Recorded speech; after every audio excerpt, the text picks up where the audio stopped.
मो लोककला मो परंपरा सबुठी उच्चरे भाई मो लोककला मो परंपरा सबुठी उच्चरे भाई विद्यालय शिक्षा रे बजाय रखिबा विकास हेबरे कही। सम्मान्य विचारक मंडली उच्च गुरुजी गुरुमावृंद एवं एठे उपस्थित थिबा मोर छोट बड़ भाई भणी माने आज ए विशेष दिवस उपलक्षे मते किछ कहबा सुजोग दैथिबारु आपण मानक निकटे कृतज्ञता ज्ञापन करबा सह निजको धन्य मन करूछि।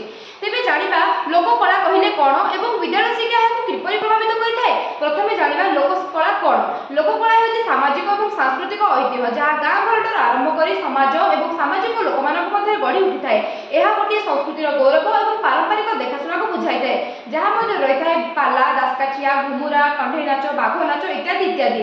उत्कलर यही ओडिसी नृत्य वर्तमान समग्र विश्व में प्रसिद्ध। मो मातृभूमि उत्कल जार इतिहास जेते पुराणा ताठार अधिक गौरवमय होछि तार ऐतिह्य कला संस्कृति और लोककला। गाँ लोक मानकर सही सुंदर निराडंबर हृदय कंद मध्यरु बही आसी थाए गोटे सुंदर निर्झरणटीए जहाँ हेउछि लोककला। माटीर आकाश सहित जन्मभूमिर सही पृथ्वी सहित और लोकमानकर प्रकृति सहित थिबा सुंदर रामसेतुंक परि गोटे संपर्क हेउछि लोककला। वर्तमान समय लोककला हेउछि सबुठारु अधिक गुरुत्वपूर्ण जहाँ गोटे लोककला मध्यरे गोटे जातिर परिचय बंची रही थाए। काहे केउ जुगरु मो ओडिशा समृद्ध लोककला एवं समृद्ध लोककला पई समग्र विश्व में परिचित जहाँ मध्य रही संबलपुरी नृत्य आदिवासी नृत्य घुमुरा दासकाठिया कंढी नाच बाघ नाच इत्यादि इत्यादि। रूपार से तारकासी कम ठार आरंभ कर पथर द्वारा खोदे कर स्तूप तो के मंदिर निर्माण कर मो लोककलार ऐतिह्य। एहीपरि भाव में 471 प्रकार लोककला को नहीं सज्जित होइछि मो उत्कल माता। किंतु वर्तमान समय से पुरातन लोककला हेउछि अबक्षयमुखी। फलतः लोक माने सही लोककला को आगे नेबा पाई काहेकि अबक्षयमुखी। वर्तमान समय माता सरस्वती से वीरपुत्र माने हेउछन्ति लक्ष्मी चढ़ा और क्षुधा जर्जरित। किंतु गोटे कथा मन रखा दरकार जदि केउ जातिर लोककला ह्रास पाए तेबे हजि जाए से जातिर परंपरा एवं लुंठन हुए से जातिर अस्मिता। किंतु वर्तमान समय समाजर अभिभावक भाव में रही विद्यालय शिक्षा विद्यालय स्तर में 8 क्लब मान गठन करा जाई सेही स्तर में लोक संस्कृति आधारित विभिन्न स्थान भ्रमण संग्रहालय भ्रमण परिदर्शन एवं विभिन्न प्रकार प्रतियोगिता देखाइबा पिलामानकु विद्यालय स्तर में करा जाउछि।